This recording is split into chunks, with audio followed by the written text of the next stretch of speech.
All right, we're going to talk about projectiles. So projectile motion, which is basically just kinematics, but kinematics in 2 dimensions. Okay, so last year we had a strategy that I talked about where you split them into a table. Okay, so I'm going to split them in a table right now to summarize what's going on. So a projectile, remember, has these 2 dimensions going on. I'm just going to do a projectile at an angle. So if I launch something at an angle, it'll look like that. It has an initial angle here. And you got to worry about some things like the maximum height. And we also have our range, or our horizontal displacement, which is a little bit different than math, because in math you call range for the y. In ours, it's how far did it go. Think home on the range. You got a big field, or, the horizon. So the horizontal piece is your range. We also have to worry about this overall velocity. So a lot of times that's the initial velocity they'll give you. Then we have a horizontal velocity. And we also have a vertical velocity. Okay, so remember the acceleration is, let's go ahead and do our table here. Okay, so we're going to do what's going on in the y, and we're going to talk about what's going on in the x. So if I were to draw a force diagram for this object that we launched, the only force acting on it is going to be the force due to gravity. Right now we're going to ignore air resistance. We will talk about air resistance some more when we go into forces, which is our next unit. All right, so because the only force acting on it in the vertical direction is the force due to gravity, then our acceleration is due to gravity, which we refer to as g. I don't know why my pencil doesn't want to write. And for the purposes of this class, we're going to say g is roughly equal to 10 meters each second squared, if we're talking about it in the sense of acceleration, which we are here. When we talk about it as a gravitational field strength, we will reference the units of newtons per kilogram. But for this one, we're going to call it meters each second squared, because we're talking about it as an acceleration here. All right, we can find the initial vertical velocity by finding the vertical piece of our triangle. So if I moved it over here, I would have my vertical piece. Obviously, that is not drawn to scale. That's the opposite side of where the angle is. So it's whatever that overall velocity is times the sine of theta. And on the horizontal side, we notice that there are no horizontal forces here. So that means there is no horizontal acceleration. To find the horizontal velocity, we're looking at the horizontal piece down here, which was x. Looks like I wrote a y there. That's the side adjacent to the angle, so we can find it by taking the overall velocity times the cosine of theta. All right. So we have 2 different models we have to look at here. For the x direction, we have constant velocity. So the constant velocity model is going to apply. We wrote an equation for that. For displacement in the horizontal direction, we just take the horizontal velocity and we multiply it by the time. Okay. For the vertical, or the y direction, we have constant acceleration.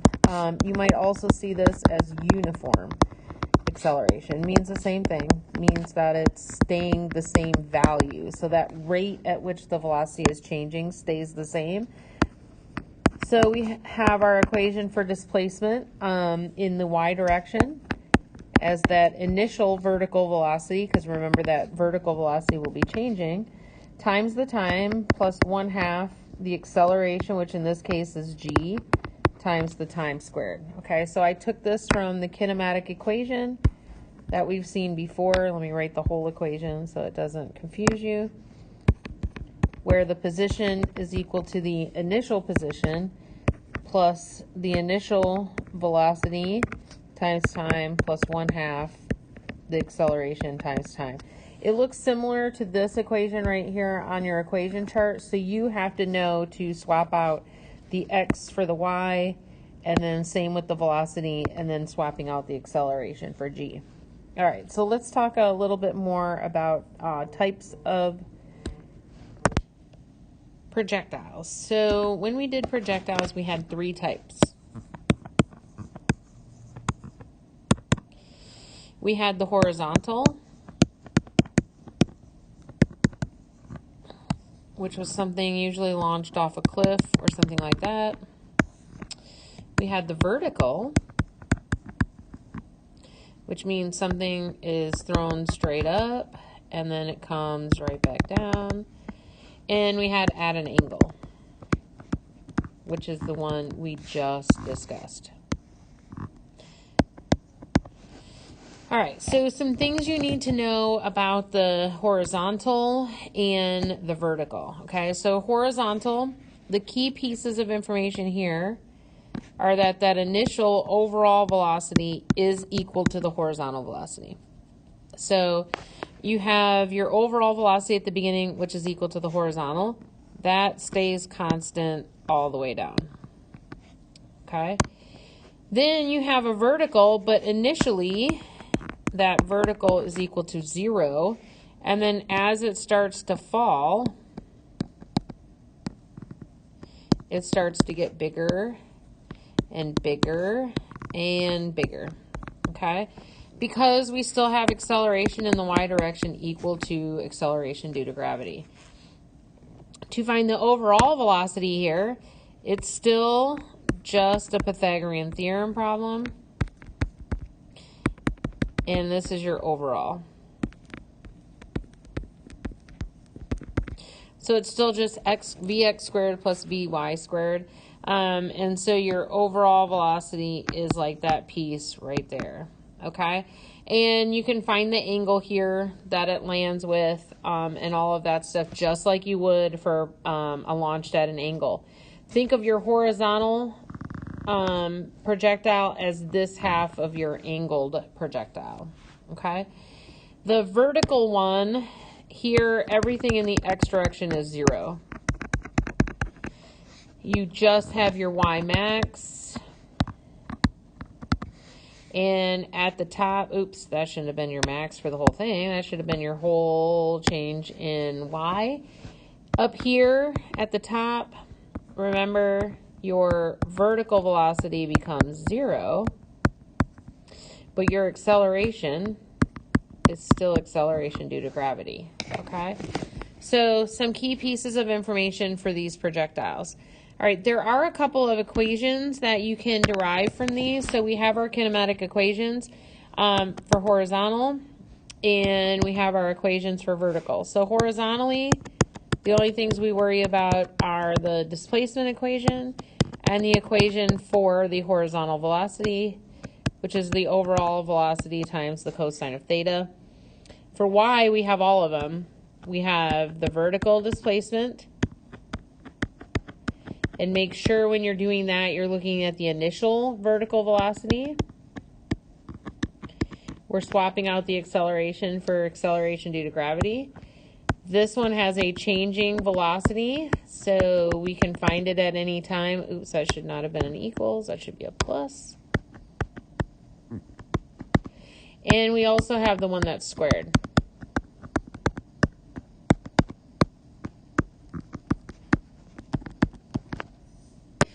All right, and then the vertical velocity at any time, this would be for that second half of your horizontal projectile, if you knew the angle, or for all of the projectile at an angle, okay? I should indicate that is your initial overall velocity. Okay. So there's a couple of things we can do with combining some things. So we can derive some shortcut equations. These are the ones on your Unit 1 equation list. So if I have a horizontal or a projectile launched at an angle, and this also works for the vertical one, we'll talk about that one in a minute, okay? Your initial vertical velocity is equal to the negative of your final vertical velocity.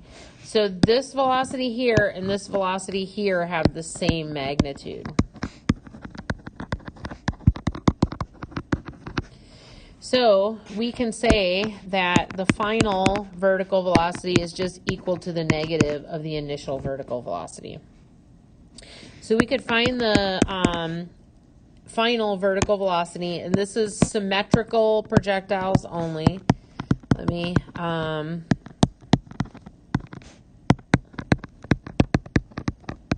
okay, only symmetrical. They leave and land at the same place, and we'll talk about two of the other types in a second. So we can get that vertical velocity at any time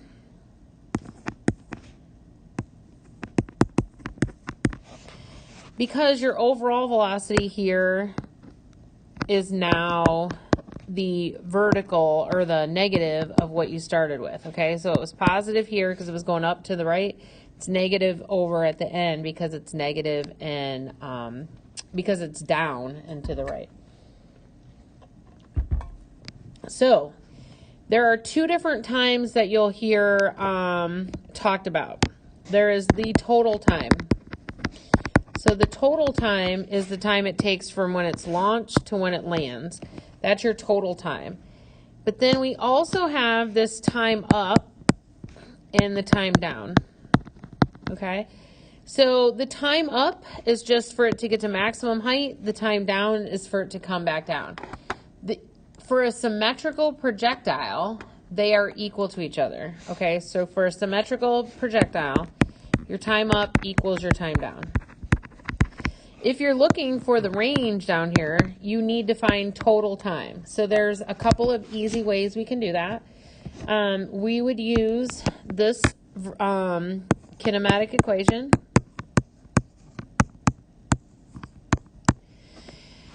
But we know our initial vertical velocity is the overall initial velocity times the sine of theta. We know that our final velocity is the negative of the initial velocity times the cosine, sorry, not cosine, yeah, all of a sudden we switched where it was, sine of theta. So we can substitute these into this equation along with our negative g there. So we actually get a negative v naught sine theta equals v naught sine theta minus gt, because g is technically negative, okay? So we can either add the gt to both sides and then add this part to the other side, or we can just subtract this one. And we get a negative 2 v naught sine theta equals a negative gt. Divide both sides by a negative g, and we end up with an equation for total time of 2 times the overall initial velocity times the sine of theta divided by acceleration due to gravity, and that equals your total time. For an angled projectile, that's symmetrical, okay? For the vertical up and down projectile, the one that's going to go up and come back down, we get kind of the same thing. We have two different times here, time up, time down. If we're looking for just the time up, we're still using the same equation, except now our final velocity up here is equal to 0. So it would be 0 is equal to whatever initial velocity they gave us. And then our g, of course, is negative. So we can find our time up to our highest point. Add this to both sides. And I get acceleration due to gravity times time equals the initial vertical velocity. I'm going to divide both sides by the acceleration due to gravity. And I get a time up as v naught y over g. In this one, as long as I leave from and come back to the same spot, your time up will equal your time down. We have the same thing going on here. You have your initial vertical velocity. You have a final vertical velocity. The initial is equal to the final. but you would just have, it would be the negative of the initial is equal to the final, okay? So you could either find the time up and then multiply that by 2 for total time. Or you can derive the total time equation using this relationship. So we would do the same thing over here. We would put that negative v naught y, because that's what's equal to our final velocity. That's going to equal v naught y minus gt. So subtract the initial vertical velocity from both sides. And I get a negative 2 times my initial velocity equals a negative acceleration due to gravity times time. Divide both sides by negative g, and I do in fact get this same equation. So I should put total time here. They both work. Any method to get there, depending on what's given in the problem, is a valid way to do it. Okay, let's talk real quickly about these projectile problems where we have something that's launched at an angle from a horizontal and then it goes down to the ground. Okay, you could also have a situation where you have something launched from the ground and then it goes up. Okay, these are not symmetrical. So we cannot use those shortcuts that I just talked about. Okay, you can't use those shortcuts for time. Here you got to do the full-on X and Y and treat it like an angled projectile, except you have a displacement here. That's your total displacement. But then you also have this added little displacement here. So the total displacement is not the two of those added together. The total displacement is just where did I start, where did I end. So that's this vertical distance. So when you're doing your kinematic equations, you can use that as your vertical distance. The important thing is calculating your initial velocities, though, using the sine and cosine, because I should put an initial on there. You have an angle here, okay? And you have an angle here. So use your regular projectile motion. When you're doing the overall displacements and that, using these, if you use your kinematic equations, you don't have to worry about this piece right here. You would just have to worry about this piece over here. And then of course, if you're calculating range or whatever. So don't overcomplicate these. Draw a diagram. It'll help you solve the problem. And if there's anything that I can help you with, let me know. But that pretty much sums up our projectile motion, at least as far as problems. Let's talk real quick about the graphs. So we have horizontal graphs, and we have our acceleration graphs, or we have, brain fart Friday. Velocity time graph, we have our acceleration time graph. These are all for horizontal. So remember, motion for the horizontal is constant. So it's just a straight line with a constant slope. For the position versus time graph, it's a straight horizontal line for velocity. And in the horizontal direction, acceleration is equal to 0. For the vertical, we have a little bit of a different situation because we do have acceleration here. Let me draw my graphs. So remember that your vertical acceleration is equal to g, so it would be down here at -10. Or if all of your motion is going down, remember you pick your direction. So you can decide up is positive or you can decide down is positive. If everything's moving in the downward direction, then you just have, I would just make everything positive. It makes life a little bit easier. All right, so we can go backwards from this. This has a negative constant slope. If this is not a horizontal projectile, it would look something, oh, that was a bad line. Let me undo that.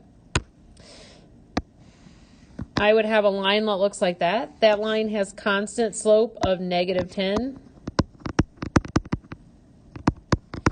So it shows that we have a constant acceleration of 10 meters each second squared. I can look at this and I know that I have a decreasing positive slope for my position time graph. So my line has to go up like that. Then I have increasing negative slope. So my line has to come back down like that. So I can look at these and break them into pieces.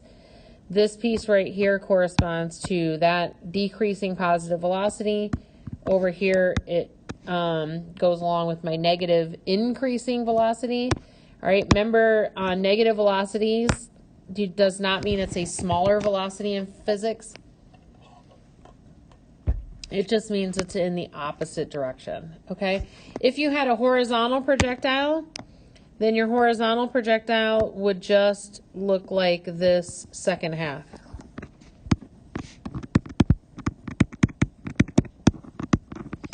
But for both the vertical and the one at launched at an angle, these are what your graphs look like. Now they would change a little bit if you had those special circumstances we talked about here, where they're not symmetrical, but you can cross that bridge when you get to it, okay? The position time graphs and the velocity time graphs and acceleration time graphs for horizontal motion look the same regardless of whether it's launched at an angle or it's a horizontal projectile. Or if you guys have questions, let me know. Have a great day.